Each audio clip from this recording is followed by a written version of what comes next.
Hello guys, welcome back. In this video we will learn the and design dynamic forms. We will learn how to perform CRUD operations on the forms by adding different rows in the form and updating those or deleting those rows, and in the last we will see how to make these forms validations so that at least some of the information has been added before the form is submitted. So let's get started. I have an empty ReactJS project that is using and design, and right now it's showing nothing. So let's go ahead and import the form component from and design and start using it. So it will be form, and inside the form we will be adding the form items. So that will be form dot item. And so suppose we want to present a form for a class. So there will be a teacher name and the class name, and then there will be a list of the students. So first item will be for the maybe teacher name. So we will be adding the name. It is a teacher, and we can add a label so that we can say teacher name, right? And this form item will be an input from and design, and user will be adding the value in this input, right? So let me refresh. Yep. So teacher name and the input, right? Let's add a placeholder there as well. So we can say teacher name. Here you go, right? And then let's copy it, and for the class name, so we can say class, and it is again class name, and again this input will be the class name, right? So teacher name and class name, right? So here let's add a list of students. So for that we will be using the form dot list, and inside the list what we will be getting is, so we will be getting all of the fields similar to this one, and then the second parameter will be, we will be getting all of the operations that will contain the add, delete, etc., and then we will be getting the errors as well. So let's do that. First parameter is the field, the second parameter is operations, right? And here we can return, let's loop over the fields. So how many fields we have for the students, so we will get all those fields here. So it will be fields dot map, and in the map we will be getting a single field, and we can get the index as well. And here in the fields, so we will be returning the similar thing we have added for the teacher name or the class name. So suppose we want to add the student name.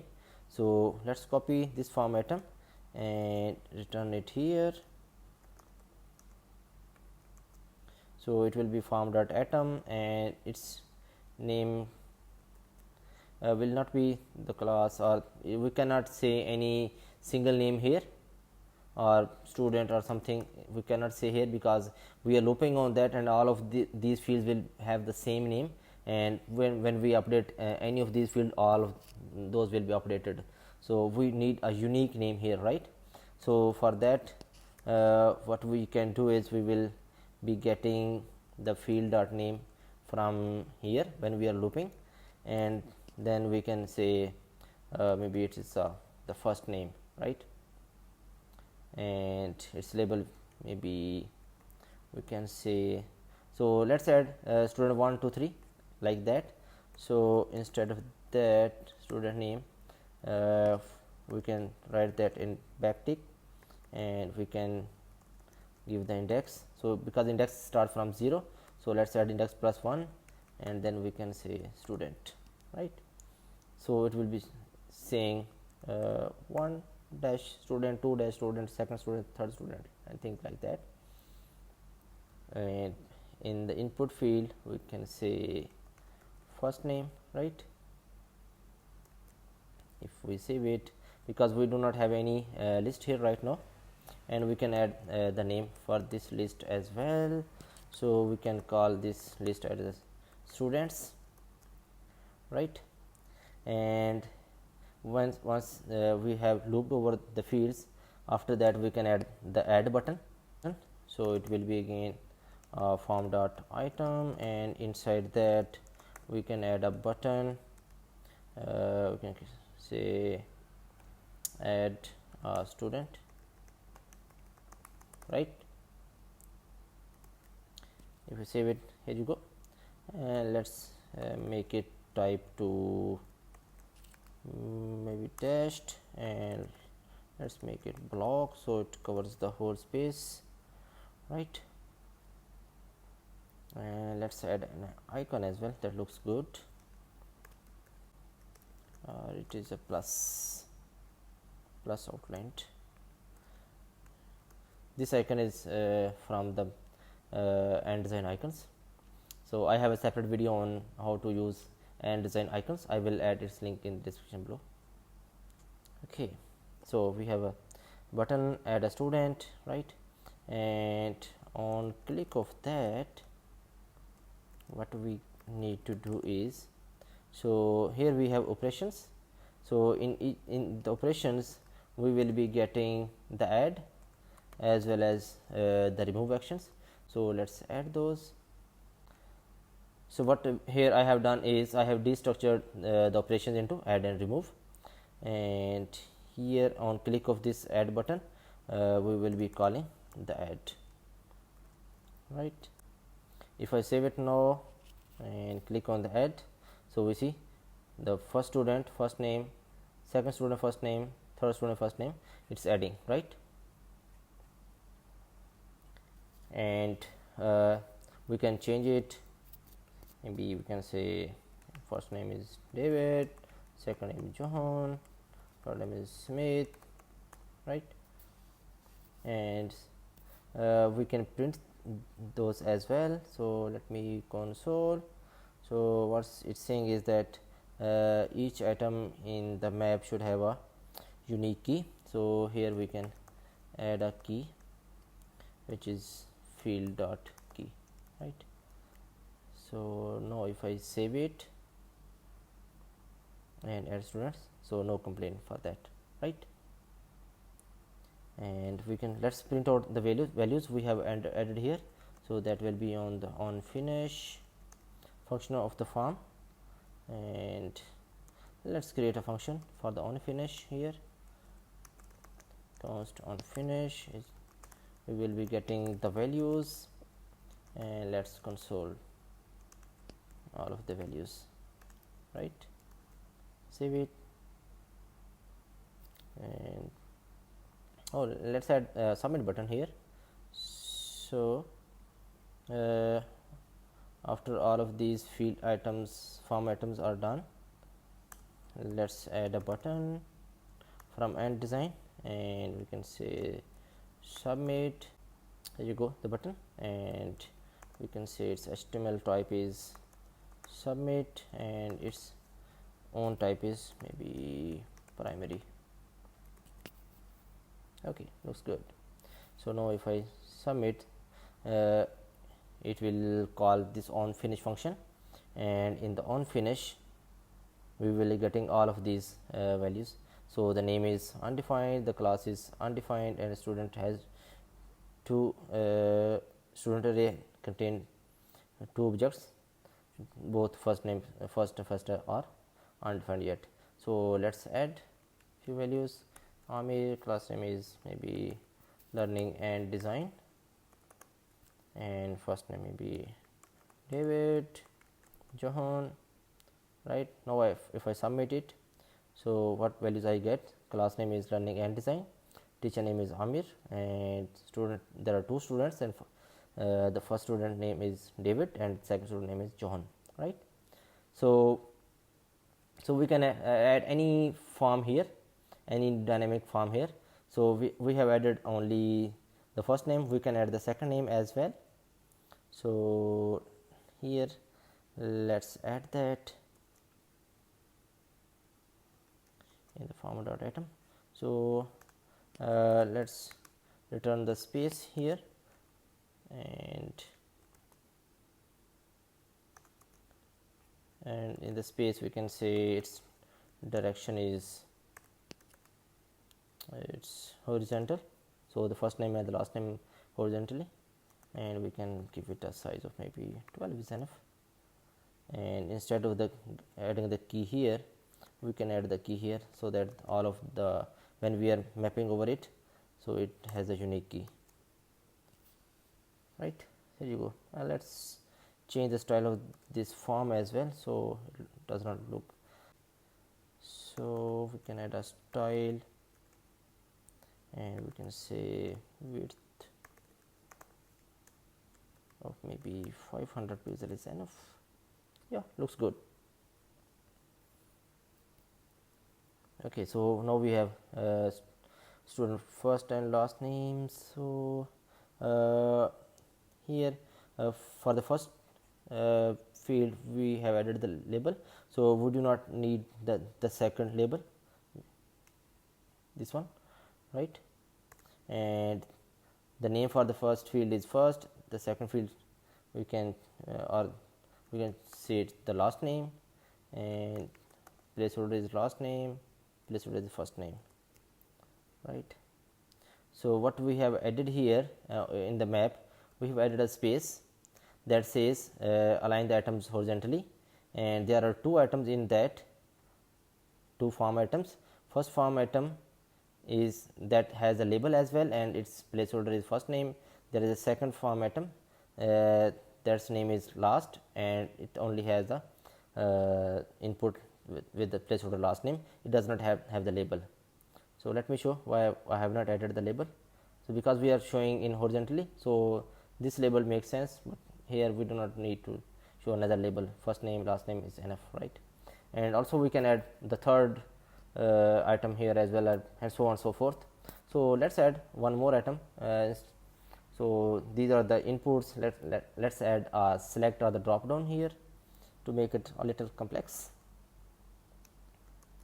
Okay, so let's copy it, and we can say maybe we can show the gender, and here instead of the input we can show the select, and we can say it's placeholder, maybe gender, and the options could be,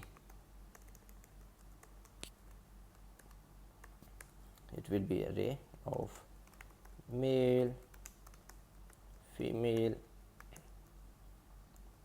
and we can map over them, and we can return a select dot option. I'm just using these items like select, item, the input. I have a separate videos on each of these already, so you can go to my channel and see these videos on input or the select, drop down, and the simple form items or the forms. So here we are mapping over the options male and female, and its value is again the gender, and we can add a key to the same because these are unique, and we can render the same gender here, right? So we have added a form item name gender. Okay, this one is still there, this should be removed. So in the form item we have only one select, right? If I refresh it and add a student, you see we have added three controls: input, and the select or the drop down. So here we can say first name is David, second name is maybe Smith, and we can select the gender, either male or female, right? And add a student.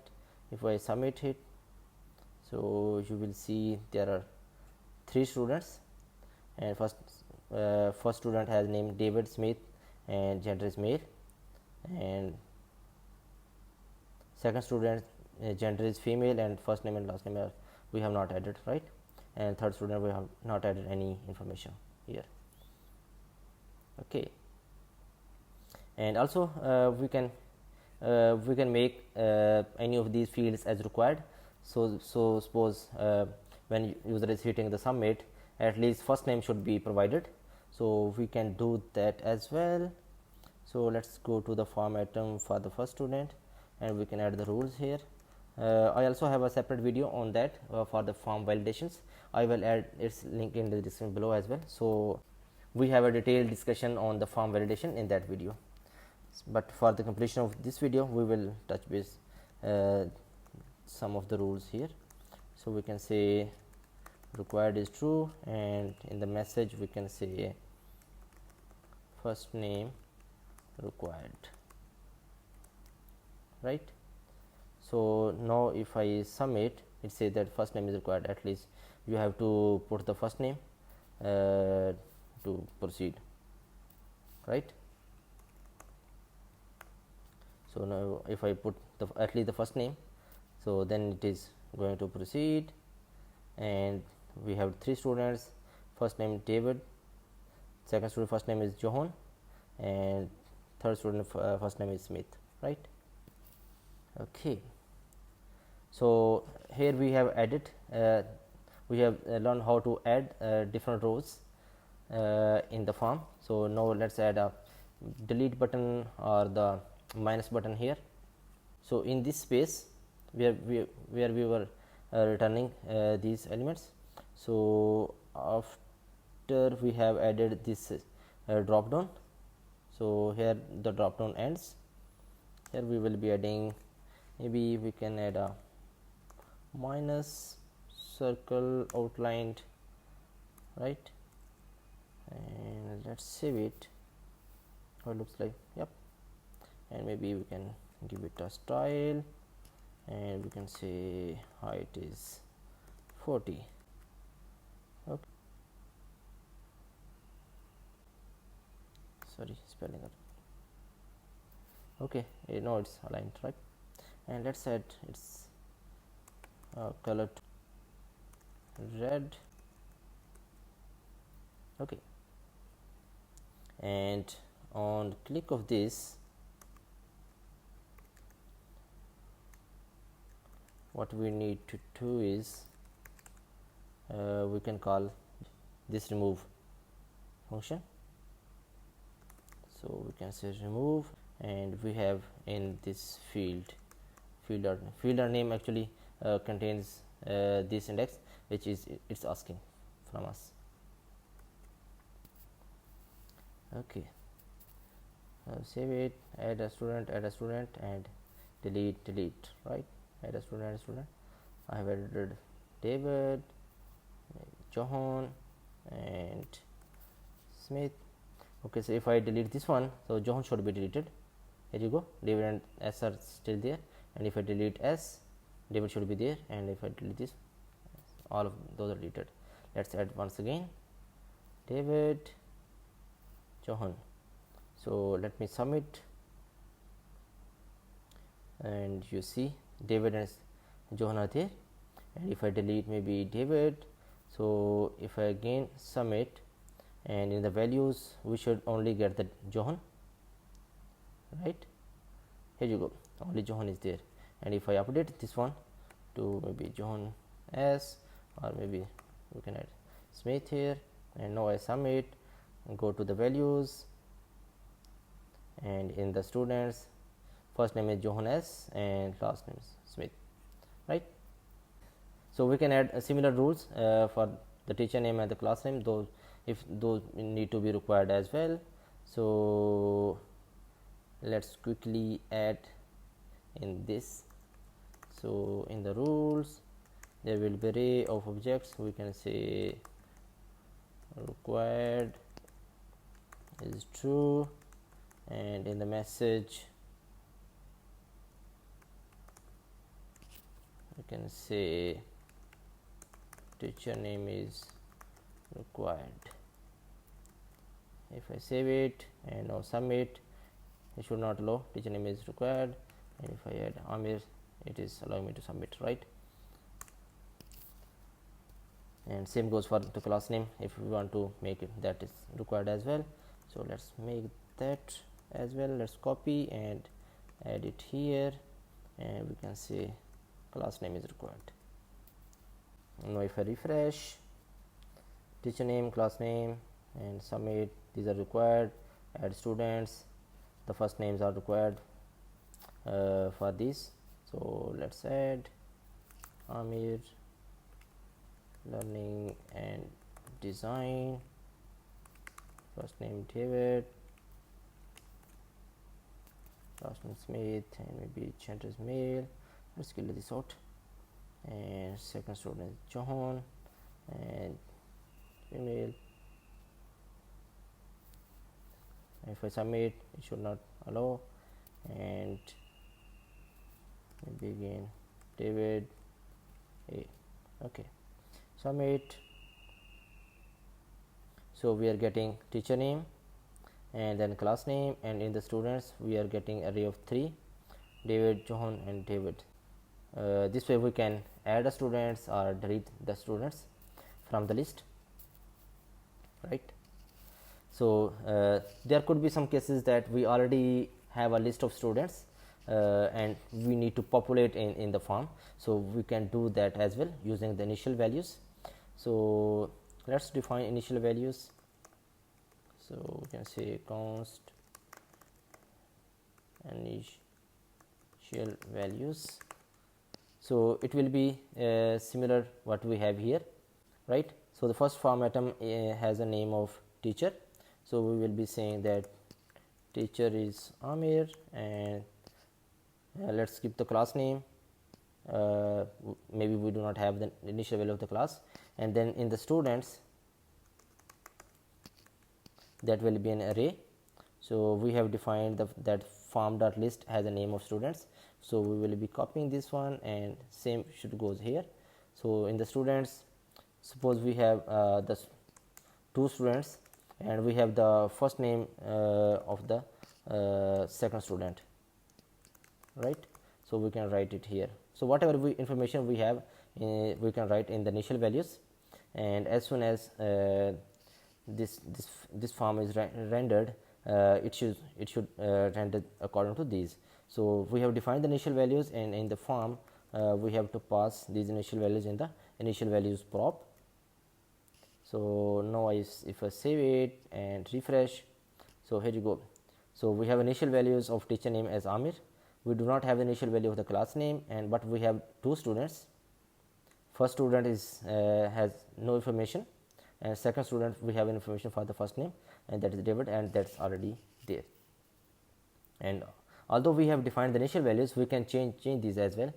So we can change it anything, David 1 2 3, and we can change these as well. And if I submit, it says class name is required. Let's add the class name, save it. So we have 2 students, David and David 1 2 3, right? And last name is Smith. And now if suppose although this was added from initial values, we can delete this as well, and we can change this one, add a new student. We can say John, and if I go back, so although this was added David, it should not be there. We have 2 students, David 1 2 3 and John, right? So what we have learned here is we have learned the CRUD operations of the forms.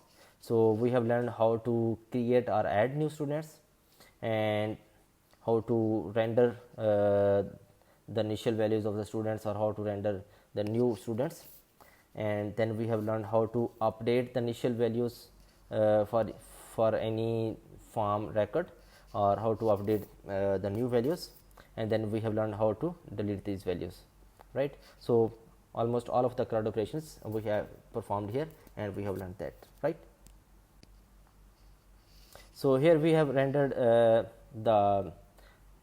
you can say the simple form, the input and the select. We can render here any complex type of forms as well.